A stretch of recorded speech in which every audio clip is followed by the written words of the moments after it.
The Federal Aviation Administration is denying requests to increase safety restrictions in the Austin airspace. That's according to new reporting from KUT right here in Austin. It comes in the midst of an ongoing air traffic controller shortage here and multiple close calls between airplanes in recent years. Joining me now is KUT transportation reporter Nathan Bernier. Nathan, thank you so much for joining us. Thank you for having me, Jenny. Absolutely. Now, first, talk to us about the request to upgrade our local airspace. What's the difference between Class B and Class C? So Class B is an airspace that's typically found around the largest airports in the country. And that's what we're asking for. We're asking for Class B. Right now, Austin is a Class C. So Class B, you would think, DFW, Houston Intercontinental, O'Hare, and Chicago. Those are all Class B airports. Now, Austin is a Class C airport. And the difference, there's many differences between Class B and Class C, but among the most important for for what we want to talk about is air traffic controllers have a lot more authority in the skies in Class B. If you're a pilot, you cannot enter Class B airspace without explicit permission from controllers. And controllers have something called positive control. So they tell all the aircraft in a Class B airspace exactly where they can go. In a Class C airspace, you simply have to radio the controller and say, hey, I'm coming on in. And then they can enter the airspace. And that does create some problems, especially when the skies are particularly crowded.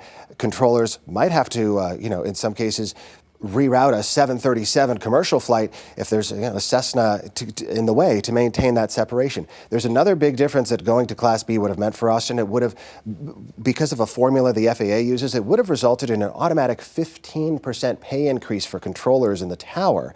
And that pay increase could have done a lot to retain controllers, because we've already lost one air traffic controller to Australia in recent days.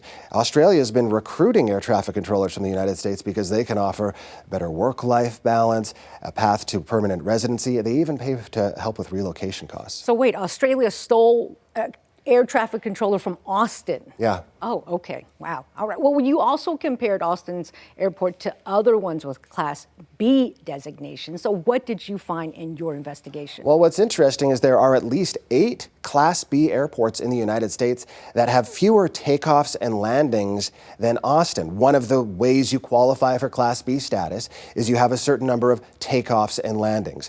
Now, Austin is 300,000. Austin did not hit that mark. So that's one of the reasons why the FAA denied this request. We were just under, it was like 261,000 in 2024. But these 8 airports, I mean, they include airports in Nashville, in New Orleans. The airport in Cleveland had fewer than half as many takeoff and landings as Austin Bergstrom International Airport. So you think, well, how could that be? Right. What happens is the airports are sometimes they'll be granted Class B status because they'll be a hub airport, but then they'll lose that hub status, so the number of flights will go down.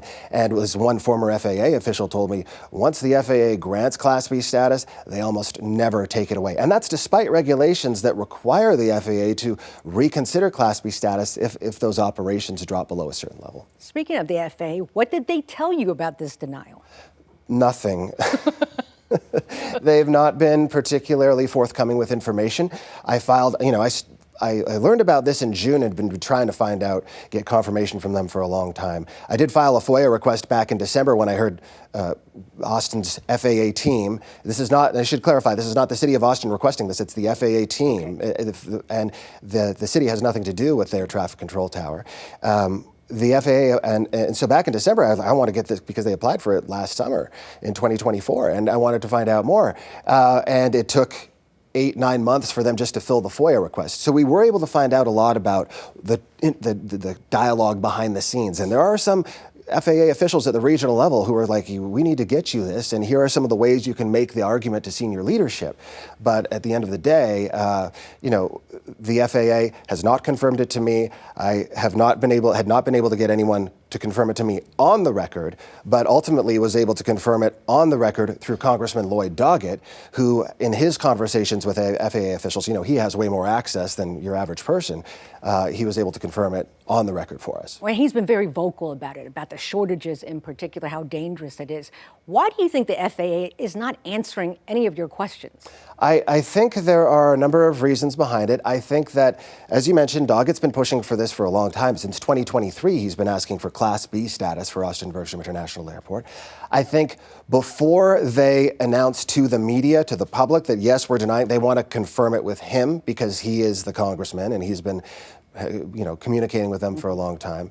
And it just, things in the federal government, sometimes it takes a while to get all their ducks lined up in a row. And there's another element to this, which is that the FAA team in Austin, the local people who've been pushing for Class B status, parallel to that, they thought, well, if we can't get Class B, let's also ask about an expanded Class C. So an expanded Class C would enlarge the perimeter of control that air traffic controllers have around the airport. If you think about the controlled airspace, it's like an upside down wedding cake. So as you go up, it gets wider and wider. Now in Nashville in 2023, they made that a Super Charlie, a Super Class C. They made the perimeter larger. And so, maybe the FAA is also thinking about, well, let's figure out what's happening with that before we announce we're not giving Class B. Saying an expanded Class C could be somewhat of a consolation prize, for lack of a better term. 8 and 9 months seems to be a long time to be gathering their ducks in the row. I know you'll stay on top of it. Please come back when you hear from the FAA and let us know what class designation Austin Airport gets. I'd be happy to. Thank you. Nathan Bernier, thank you for your time.